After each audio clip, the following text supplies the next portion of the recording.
और इस वक्त की बड़ी खबर आपको बता दूं, ऐलान होता चला जा रहा है। सूत्र, उच्च स्तरीय सूत्र ये बता रहे हैं कि हेल्थ मिनिस्ट्री और उसके साथ केमिकल फर्टिलाइजर्स मिनिस्ट्री भी मनसुख मांडविया संभालेंगे।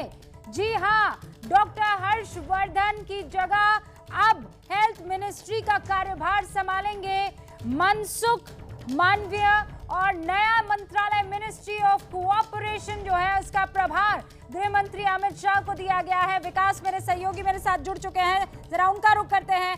विकास, बहुत बड़े फेरबदल किए हैं, मिनिस्ट्रीज को आपस में जोड़ दिया गया है। जी हाँ, बिल्कुल। देखिए, केमिकल एंड फर्टिलाइजर मिनिस्ट्री और हेल्थ मिनिस्ट्री दोनों को जोड़ दिया गया है। और ये जोड़ा क्यों गया है, मैं उसका छोटा सा बैकग्राउंड बता देता हूँ। जब कोरोना काल में दवाइयों की आपको कमी का पता चला होगा, जब रेमडेसिविर इंजेक्शन की कमी का पता चला, अचानक से इसकी मांग बहुत बढ़ गई है। और उस दौरान हेल्थ मिनिस्ट्री और केमिकल एंड फर्टिलाइजर मिनिस्ट्री, जिसके अंडर में तमाम ड्रग कंपनियां आती हैं जो दवाइयां बनाती हैं, उनके बीच जो कोऑर्डिनेशन की दिक्कत थी, उस कम्युनिकेशन को खत्म करने के लिए अब दोनों मिनिस्ट्री को क्लब किया गया है, ताकि जिस भी दवाई की मांग बढ़े वो तुरंत उस मंत्रालय के मंत्री को पता हो, उससे रिलेटेड एक्शन तुरंत हो जाए। मंत्रालयों के बीच फाइलों की आवाजाही का समय बचे, अधिकारियों के बीच उस फाइलों पर बैठने का और फिर उस पर कमेंट पास करके अगली अधिकारी पर भेजने का समय बचे। मंत्री एक बार में एक अधिकारी के साथ डिसीजन ले सके। कुल मिलाकर ये सिर्फ इस मंत्रालय को लेकर नहीं है। जैसे मान लीजिए 53 यूनियन मिनिस्ट्रीज हैं, उनको संभालेंगे कुल मिलाकर 30 मंत्री, यानी क्लबिंग हो जाएगी। इस लिहाज से जैसा अभी आप बता रहे हैं कि हेल्थ मिनिस्ट्री की तरफ से ही केमिकल और फर्टिलाइजर्स मिनिस्ट्री संभाली जाएगी, फार्मास्यूटिकल्स और अदर ड्रग्स एसेंशियल्स वाली जो मिनिस्ट्री है वो भी एक ही मंत्री संभालेंगे। बिल्कुल, जी हाँ, बिल्कुल। देखिए, बहुत सारी मंत्रालयों को क्लब किया जा रहा है और उनमें से क्लब करके 30 कैबिनेट मंत्री बनाए जाएंगे और 2 इंडिपेंडेंट चार्ज होंगे उनके अलावा। वो भी कैबिनेट के मंत्री के जिसका मतलब होगा वे स्वतंत्र प्रभार के मंत्री होंगे। तो इन तमाम जो मंत्रालय हैं उनको 30 कैबिनेट मंत्रालयों में बांट दिया गया है और इसमें से एक महत्वपूर्ण मंत्रालय जो हेल्थ और केमिकल एंड फर्टिलाइजर है उसको क्लब कर दिया गया है और इसके मंत्री जो है वो मनसुख मांडविया ही रहेंगे। और इस मंत्रालय को क्लब करने के पीछे कोरोना काल में जो तमाम दवाइयों की कमी पेश आई और उसके बाद दवाइयों के लिए तमाम ड्रग लाइसेंस तुरंत इशू करने में जो वक्त जाया हुआ उसको दूर किया जाएगा। आपको पता है, रेमडेसिविर के लिए नागपुर में नितिन गडकरी ने रातों रात लाइसेंस दिलवाकर वहां पर एक प्लांट लगाया और 10,000 वाइल प्रतिदिन 15 दिन बाद उसका उत्पादन शुरू हो गया था। इसी तरह से ब्लैक फंगस की दवाई की जब कमी हुई तो उसके भी प्लांट लगाए गए रातों रात और 10 दिन बाद उसका प्रोडक्शन शुरू हो गया। बाजार में 1 से 1.5 लाख वाइल रोज आने लगी थी, लेकिन उसमें 15-20 दिन का वक्त लग गया था।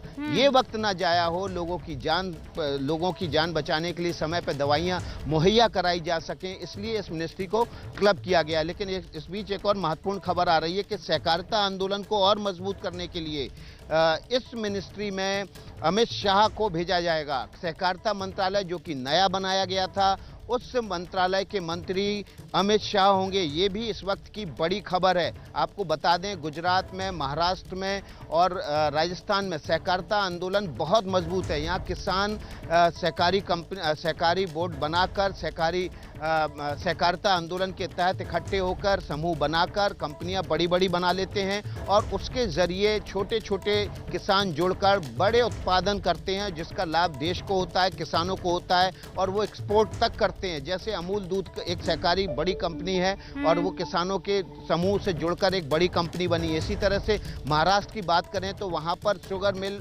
सहकारी आंदोलन की देन है और वहाँ पर आपको पता है कि लगभग हर जिले में 1 से 2 से 3 तक शुगर मिल हैं। 30-30, 40-40 मिल वहाँ पर काम कर रही हैं और सभी सहकारी आंदोलन से जुड़ी हुई हैं, सहकारिता से जुड़ी हुई हैं। तो इस मंत्रालय को और राज्यों में सक्षम बनाने के लिए, सहकारी आंदोलन के लिए आधारभूत ढांचा जो खड़ा मैं करने के दर्शकों को लिए एक बार फिर से विकास बता देना चाहती हूँ। हाँ, एक तो है ये मिनिस्ट्री ऑफ कोऑपरेशन, जिसके बारे में आपके कोऑपरेशन जिसको हेड करेंगे गृह मंत्री अमित शाह।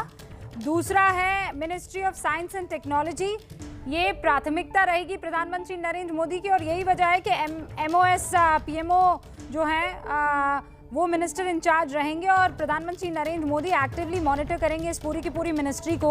वो भी इसलिए क्योंकि जितने भी साइंटिफिक इनोवेशन कोविड के दौरान इस काल के दौरान हिंदुस्तान ने दिखाए हैं और किए हैं, उससे एक बात क्लियर हो गई है कि इसमें बहुत गुंजाइश है और हम हिंदुस्तान और भारत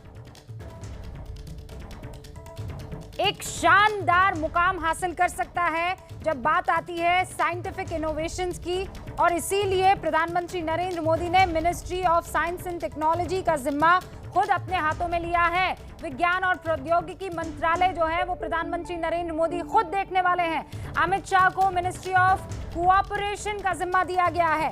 साथ में सेम मिनिस्टर जो है, एक ही minister ministry of culture, tourism और नॉर्थ ईस्ट, ये तीनों अलग अलग चीजें देखेंगे।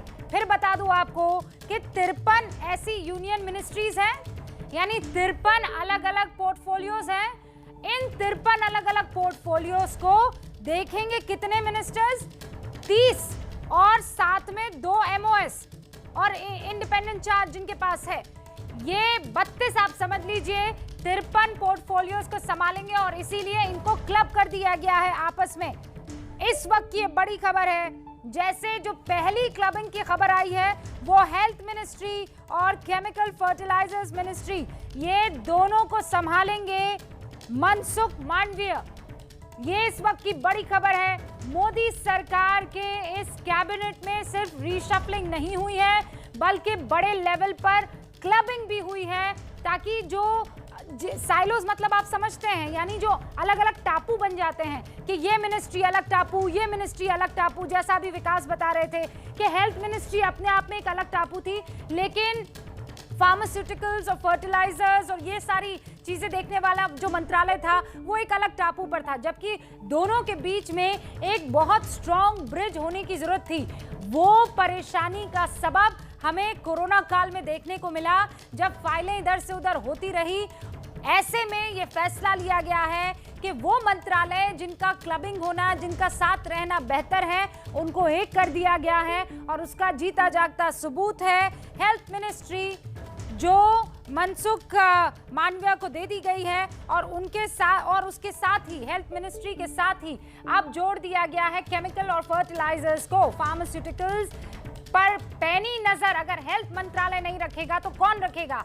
मनसुख मांडविया देश के नए स्वास्थ्य मंत्री होंगे, लेकिन वो जो अतिरिक्त जिम्मेदारी उनको मिल गई है, जो बेहतरी के लिए, सिनर्जी कायम करने के लिए, वो है केमिकल फर्टिलाइजर्स की। तो ये सारी बड़ी खबरें इस वक्त आप देख रहे हैं। अभी और कुछ बड़े ऐलान देखने को मिलेंगे। अमित शाह को मिनिस्ट्री ऑफ कोऑपरेशन का जिम्मा सौंपा गया है। प्रधानमंत्री नरेंद्र मोदी साइंस और टेक्नोलॉजी को प्राथमिक तौर पर देखते हुए, प्राथमिकता देते हुए उसका जिम्मा संभालेंगे।